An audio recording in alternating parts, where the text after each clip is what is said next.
जो लोग रास्ते में मंदिर को देखकर प्रणाम करते हैं उनके साथ क्या होता है, ये कोई साधारण बात नहीं है। ये केवल एक पुरानी परंपरा नहीं बल्कि कर्मों का सूक्ष्म विज्ञान है। अक्सर हम सोचते हैं कि बस हाथ जोड़े, सिर झुकाया और आगे बढ़ गए, पर क्या आपने कभी महसूस किया है कि उस एक पल में आपके भीतर कुछ बदलता है? आज हम एक ऐसे रहस्य से पर्दा उठाने जा रहे हैं जो आज तक हमें किसी ने नहीं बताया। शास्त्रों में कहा गया है कि मंदिर के सामने झुकना पत्थर के आगे नहीं बल्कि अपने अहंकार के आगे झुकना है। झुकने का रहस्य जीवन का एक अदृश्य नियम है।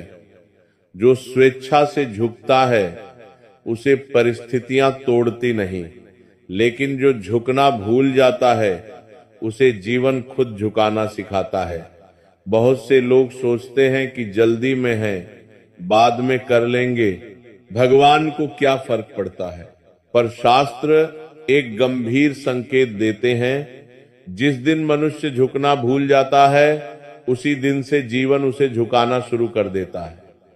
यह कोई अंधविश्वास नहीं बल्कि मन के विज्ञान का नियम है। प्रणाम का वास्तविक अर्थ सबसे पहले एक भ्रम दूर कर ले। मंदिर के सामने प्रणाम करने का अर्थ यह नहीं है कि भगवान को आपकी हाजिरी चाहिए। भगवान को ना आपके हाथ जोड़ने की जरूरत है, न सिर झुकाने की।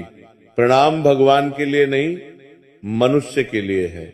जब आप हाथ जोड़ते हैं तो आप संसार से नहीं, अपने अहंकार से संवाद करते हैं।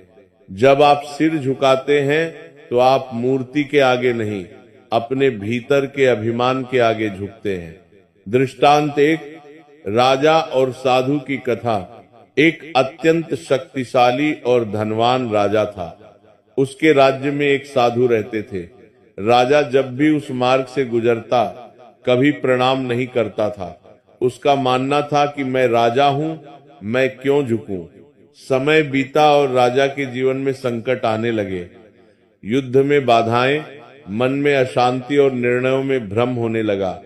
जब वह विवश होकर साधु के पास पहुंचा तो साधु ने मुस्कुराकर कहा, राजन, तुम्हारे संकट दंड नहीं, तुम्हारे अहंकार का परिणाम है। जो झुकना नहीं जानता वह सीखना भी नहीं जानता, और जो सीखना नहीं जानता वह भूलों से भर जाता है। उस दिन राजा का भाग्य नहीं बल्कि उसकी बुद्धि बदल गई। प्रणाम चमत्कार नहीं करता, वह आपका दृष्टिकोण बदलता है। दृष्टांत दो, किसान और मिट्टी का